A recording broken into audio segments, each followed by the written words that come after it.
there's an individual I know intimately well who is a model for a certain amount of restraint that she applies in her life, whether it is in terms of exercise, diet control, and even in terms of the uh, partying, in terms of socializing, her alcohol intake, uh, pretty much in every facet of her life. But that individual happens to be my mum, who's 71 years old. Right. My simple point being that it is recently that this kind of balance and wisdom has come to her.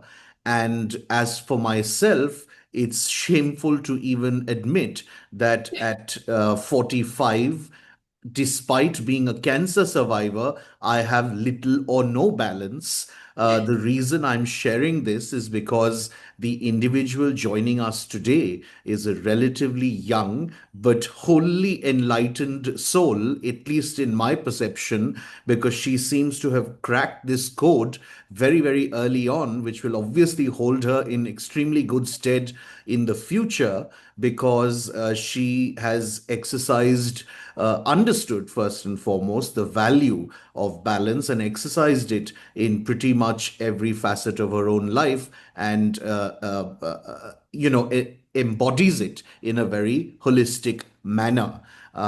Joining us is corporate executive and content creator Ananya Upadhyay. And when I got to know her and we got to talking, I realized this is what has happened, and I was extremely amazed, a little bit envious, but mostly very, very amazed and proud and happy. The reason we are meeting, though, chiefly is to understand from Ananya that how this same sort of balance and ethos translates for her in terms of her corporate life. As you all know, we have been trying to place some focus on this entire corporate well-being and wellness realm. There has been a lot of news lately, not the best kind, talking about corporate burnout, going all the way up to some very, very horrific and tragic incidents that have taken place. This is not strictly about work life balance per se, but more in terms of a broader outlook and philosophy of balance and how that translates into generally conducting oneself, perceiving things, goings on, and incidents that take place in the workspace. And I can't think of anyone better to share insights around this than Ananya. We're calling this particular session Mental Equity at Work. This is Talk Therapy brought to you by Driveway Devi. I'm Karthik on behalf of Driveway Devi, and I'm so delighted to be welcoming Ananya, and I'd like to thank her for making the time. That was such a wonderful and kind introduction. I'm not even sure if I'm worthy of some of the very, very generous words you've used, but I am very, very happy to be here. And I'm looking forward to our conversation on mental equity because I see a lot of colleagues around me, some very close friends who at times struggle with maintaining that balance. And I feel that is a topic that still needs to be talked about way more often than it is. Absolutely. I couldn't agree more, Ananya. But before we get into that very critical subject, as I do to most of my guests, please tell us a little bit about the chief preoccupations of your life at this moment, in your own words. Absolutely. I have been in the corporate sector for about 5 years now. I completed my MBA in 2020, after which I started working. So I am a part of the COVID batch that started their professional journey from home for a few months at least. I was with one organization for about 3 years, primarily into sales. That was a mix of general trade, modern trade, and then a stint followed in the head office. So I have had a good share of my time on ground in the markets, Hmm. talking to all kinds of distributors, retailers, and getting a lay of the land. Hmm. Post my stint for 3 years, I moved to Bangalore, where I have been with an e-commerce company. Again, very, very close to the field of sales and relationship management. I work as an account manager at Amazon, and I work with a lot of sellers who sell their products on Amazon, US, and other European marketplaces. That has been my corporate journey so far, and I'm excited to see what lies ahead. Wonderful. So maybe you can also put up some, reading material or programs you design around balance and market those on Amazon as well. I hope to Also very someday. quickly tell us, and we'll get into that separately in more detail, but tell us also about your content creation. Right. As a kid, I had always been into writing and reading. To share a little bit of an anecdote from my childhood, I think this habit I can owe to my mom, who used to read stories to me when I was a little kid. And just so I could make better use of my curiosity, she would end the story midway and then try to make me read the rest of it. So I was driven to complete the book, and then I started picking up words quite early. Along the years, I took inspiration from my maternal grandmother, who writes very, very well. She's very proficient in Hindi literature. My mother herself is an excellent writer, and my Masi, my aunt, happens to be a writer as well. So I think there was a little bit of an element of the creative arts in my blood that attracted me to all kinds of performing arts. I love to watch theater. I love to listen to poetry. And over the years, then I started writing pieces of my own. Uh, Sorry, I'm interrupting you, but a thought came to my mind, and I'm old, so I'll forget later. How wonderful, unsurprising, but how wonderful that these are all women who sort of modeled these roles to you and for you. Absolutely. I think I've been quite fortunate in that regard, be it in the terms of creative arts or in terms of developing resilience, taking a stand for myself. I've been surrounded by women who've been very fierce, very bold.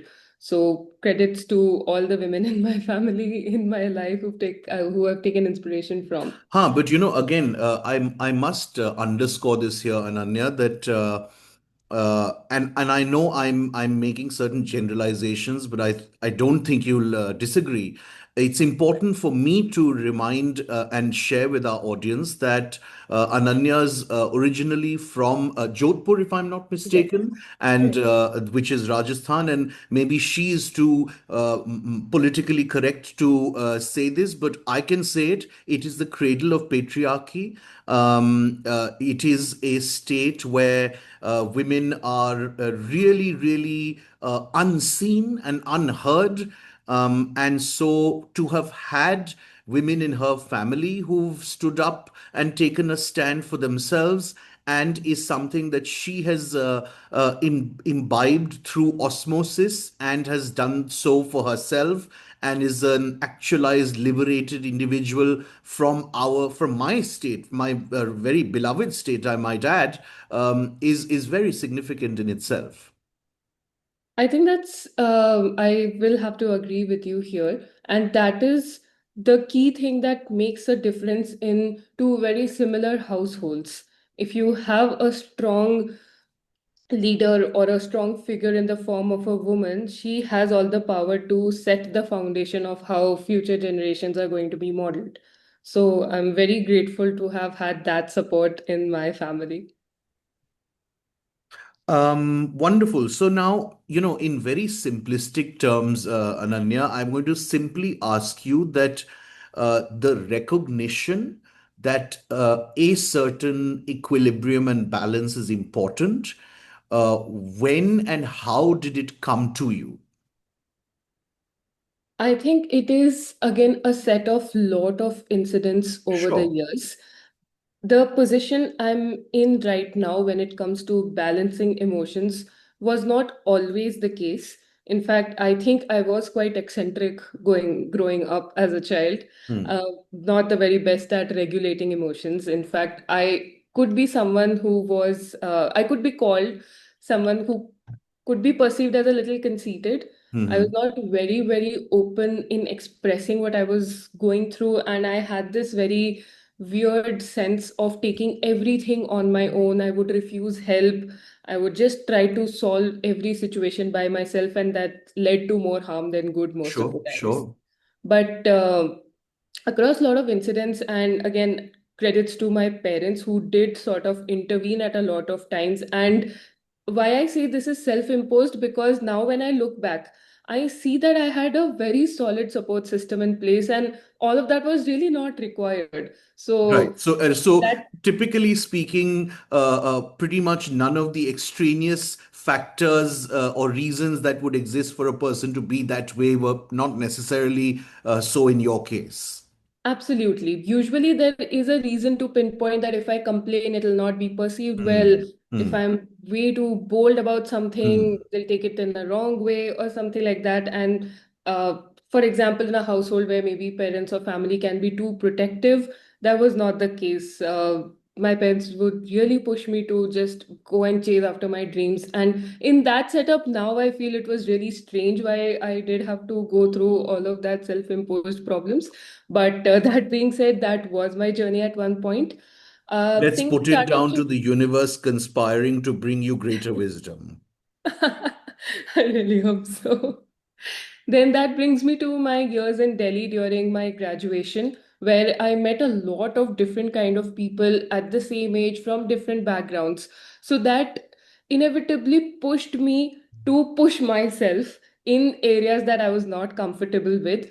Things were competitive, so I started building on being more confident than I already was. So public speaking, being confident in larger audiences was never my problem. So I knew it's not about that. Hmm. But because there was so much to handle at one point, things got overwhelming. I was away from home for the first time and quite far at that. That forced me to actually start penning my feelings down, and that is where I think the change started. I started maintaining a personal diary, and it was as simple as just reporting what happened during the day. And that is when I realized that if I write something, I'm able to make better sense of what I'm processing. So that is where I picked up my habit of writing also again. So both things are going parallelly. I Hmm. started blogging when I was back in class 9, but that was quite generic. I used to write about festivals, about news, about some economics principle that I had read about. It was very generic. But in college, the personal element started reflecting in my writing. And that is when Instagram was foraying into social media in India as well. And I started posting pictures. I started formulating that writing into poetry. And that is where the journey of writing started. The next step comes during MBA, where this element of trying to balance multiple things at once was tested even further. So, first year particularly was very, very challenging. So many subjects, the pressure of placements, it usually gets to you Of quite course, soon. of course. I remember in my second year of MBA, I happened to have a very interesting elective called emotional intelligence. And I really, really love my professor who took that subject, because she also introduced something similar that I had forgotten doing, which was journaling our emotions. And that was a particular assignment that we were graded on. Right. So she would make us write in a journal about what went well for you in a day and how you think that day could have been better.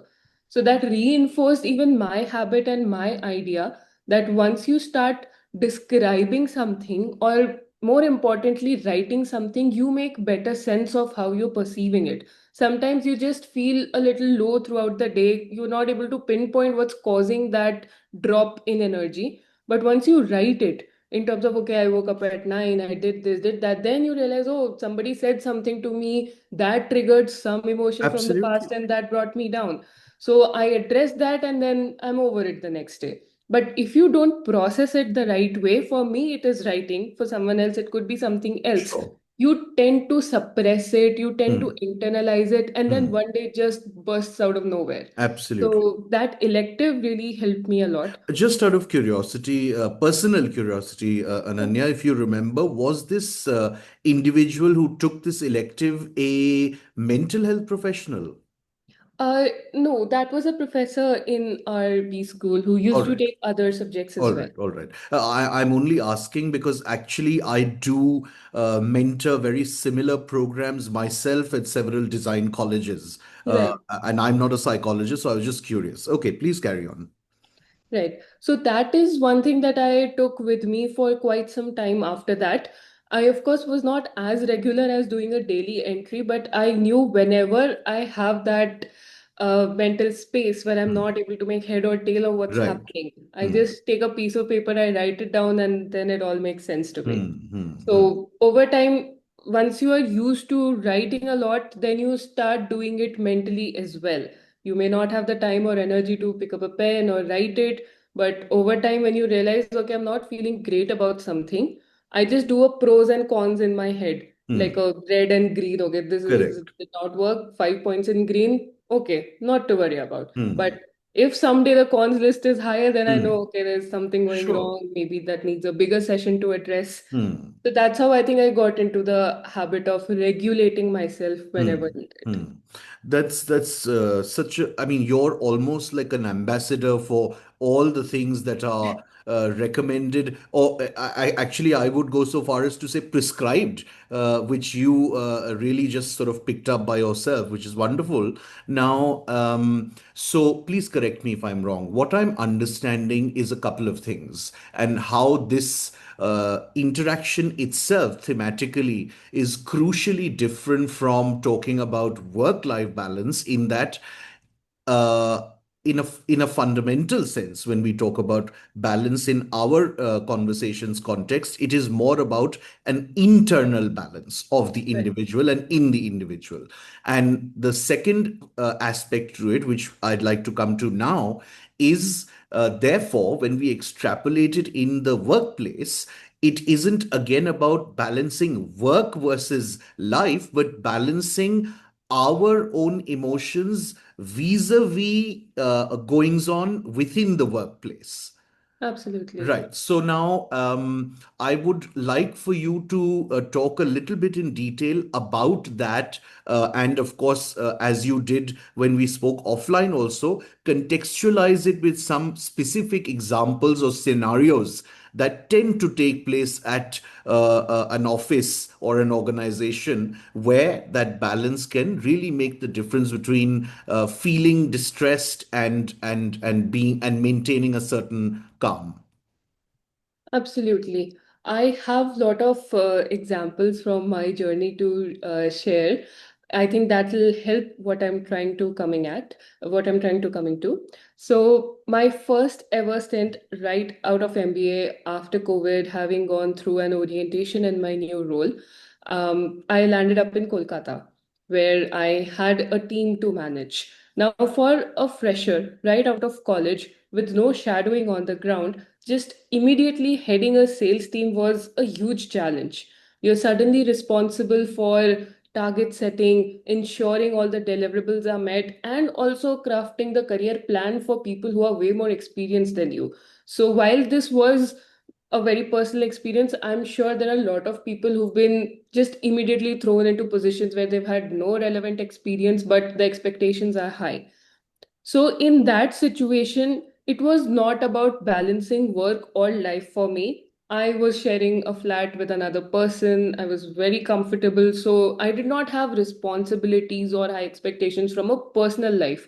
I could throw myself into work, and that was not a problem. But even then, the load of the responsibility that was thrown on me in work started to get to me because it was too much to manage just at the go of it. I had very good mentors that helped me go through it. But in that situation where I used to get a little worked up that I'm not able to manage, I'm answerable to so many people. What if I don't set a good impression? How will my career progression look like? All of these questions kept coming to me every single day. And Would it also be accurate to say that the expectations are very high, and somehow, uh, um, you know, HR functions, organizations, bosses, super bosses tend to have this feeling that when an individual, graduates from especially a certain kind of institution of some right. repute, that they will come all prepped, like all, with all the wisdom and skill set and domain expertise that will ever be required to deliver on those very, very high expectations. Absolutely. I think the expectation is very similar to what you said, but at the same time, they perceive that as an individual who comes with a lot of theory but will not know how to survive on the Hmm, hmm, ground. hmm, hmm, hmm. So it is that perception also that I wanted Okay. to break. Hmm. And to top it all, I think the element of gender does come into place. Sure. It's not, of course, announced everywhere, Of it's not course. loud, but it's very subtle and it's very much there. Yeah. So I wanted to break that perception that, okay, nobody should perceive me as the weaker sex, not able to take on the challenges. And I just had to prove my mettle. And most of that conversation was internal, of course. Hmm. Hmm. But what truly helped me was I made it a point to have a very structured one on one session with my manager. I worked very opposite to what my true nature was, to take things very internally on myself. I did the exact opposite. Whoever relevant to the field I could find, I just started ranting out to them. I'm having this problem. I cannot do this. I want help here. What to do? All of that. So Did I it think ever occur to you very consciously, and you sort of decided to chose to ignore that, or unconsciously that there might have been an inherent danger being that way, of coming across as, oh my God, this person's not even up to the task? naturally, it was there because there were a lot of programs, lot of the jargon that I did not even understand. So the learning curve itself was quite steep, and when you pair it with a lot of responsibility from the other side, it becomes all the more difficult to manage. So I realized there were two aspects to it. One is I could, of course, structure how I want help, how I want mentorship from my manager to be able to do these tasks, because at the back of my head, I knew that there was something in me which the organization saw capable of being able to manage these. So I know I was not in the wrong place. The second part is the element of learning as you fall. No matter what kind of playbook anyone gives you, there are a lot of learnings that you will learn once you go head on. You will Absolutely. fall, you will fail, but there's no other way. Yeah. There's no situation or a role where anybody will be able to prep you A to Z that, okay, this Absolutely. is the And situation, this is the these simply answer. aren't things that can be theoretically studied via a case study, etc.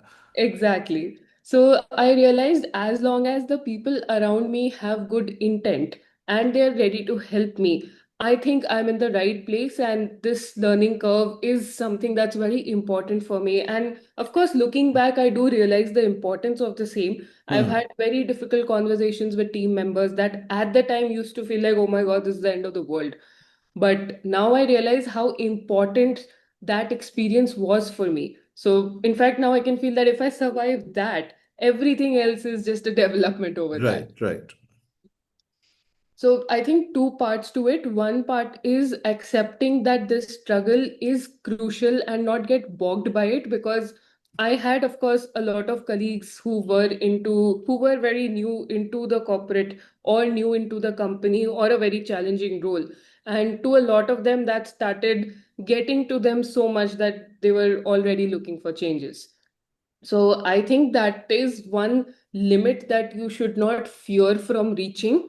It'll sometimes tend to break you. You may even have outbursts, but that is a process of you trying to make sense of what's happening. So when I say you should be balancing how you feel about work, that does not mean developing a robotic exterior.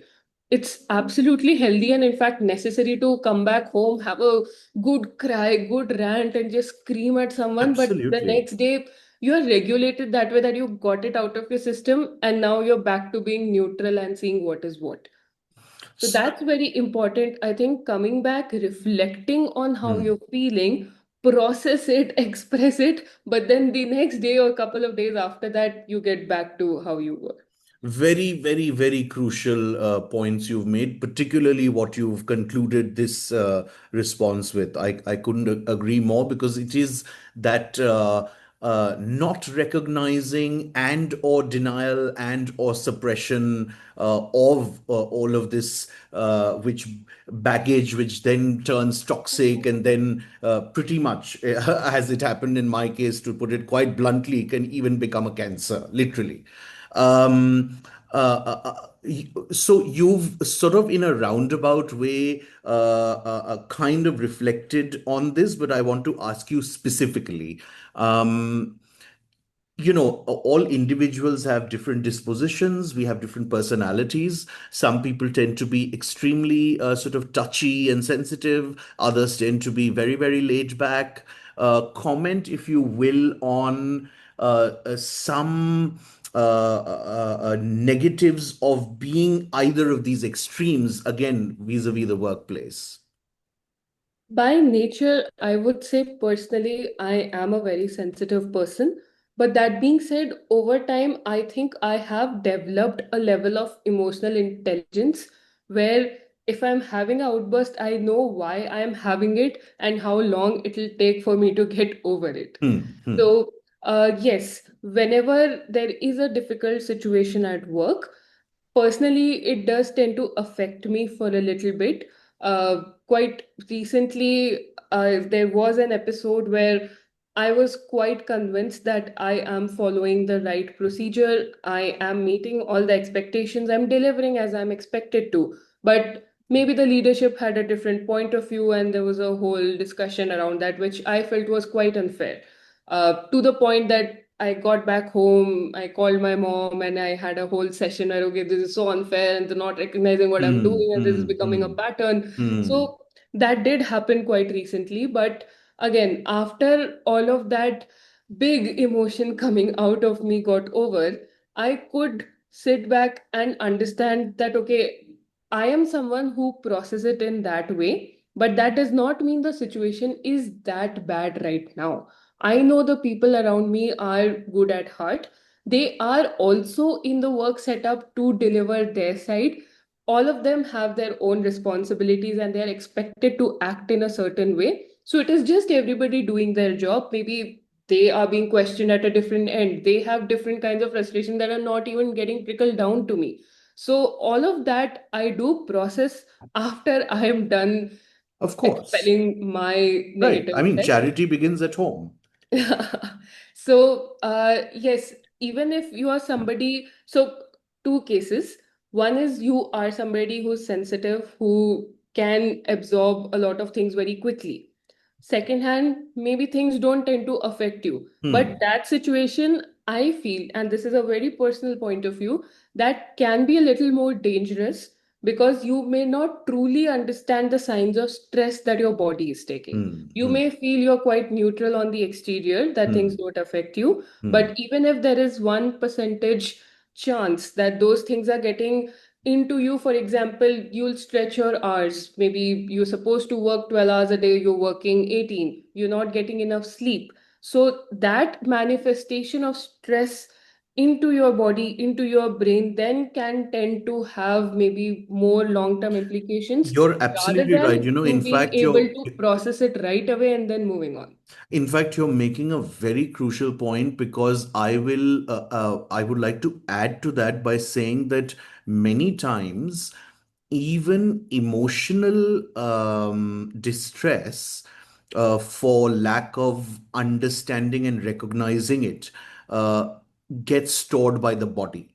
Mm. Any number of mental health professionals over the years have told me this, that the body retains, stores the blows of emotional trauma and distress, even if the individual intellectually and emotionally doesn't comprehend it. Absolutely. And that's very important to recognize in the early stages, learning from examples of maybe one working generation before us who've gone through it. And interestingly, there are a lot of studies around it that make my retaining of that knowledge easier across different cohorts, across genders, and there's a very direct correlation between stress levels and okay, I'm making the conversation a little serious, but even autoimmune disease.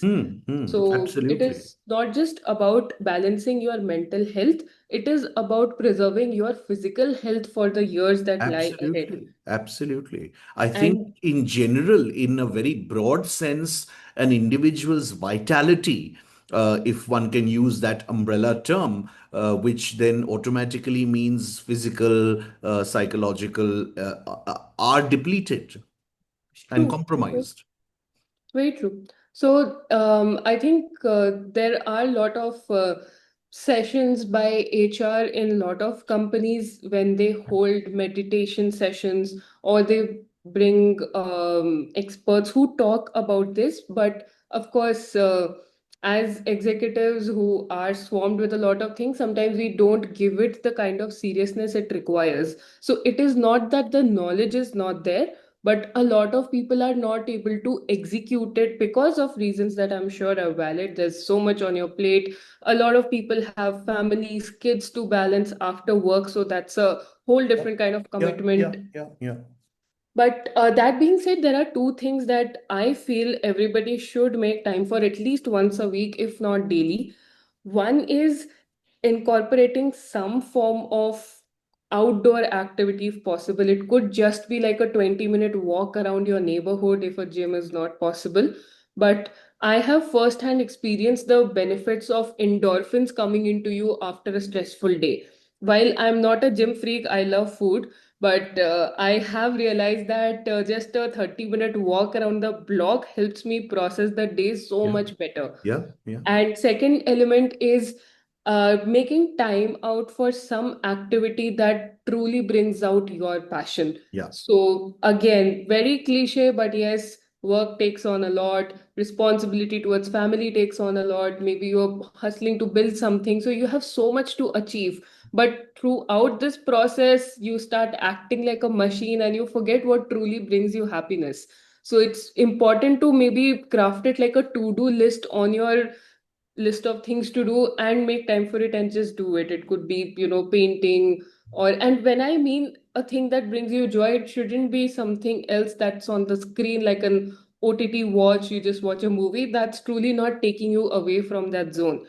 That requires you And to do also something not out of your necessarily, and usual. also not necessarily something that is from the perspective of it being competitive or monetized or anything. It should be something that simply brings you sanctimoniously unbridled joy.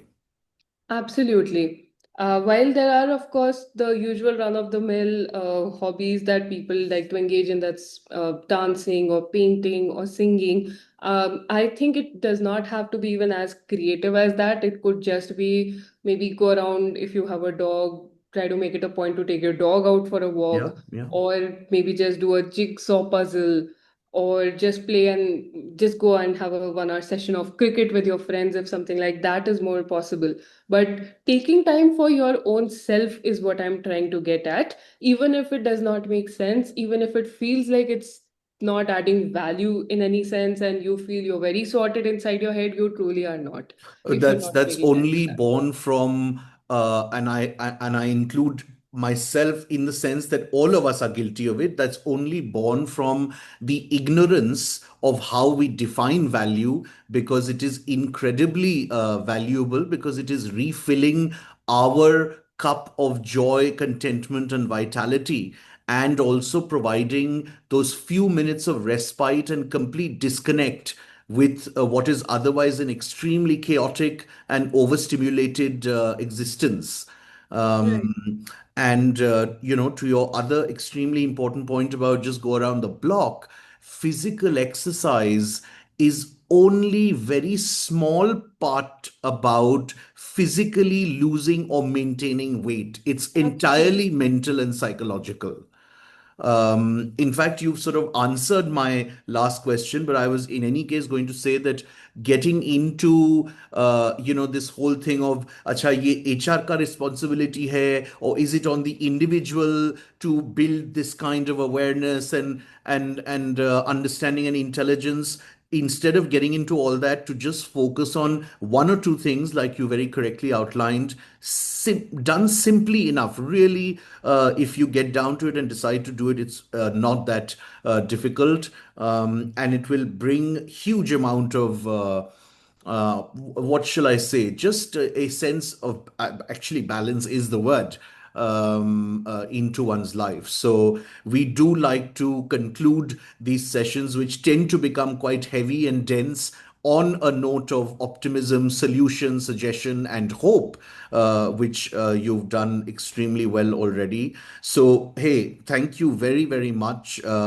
I'm telling you again to your face, I'm very prabhavit by you. That's very And it's kind. been wonderful to get to know you. I've been coincidentally talking to a lot of relatively young individuals, and I keep telling my partner also that sometimes at my age and stage, we tend to become a bit cynical about younger people, although I'm not typically one of those persons who would feel that the younger generation is useless.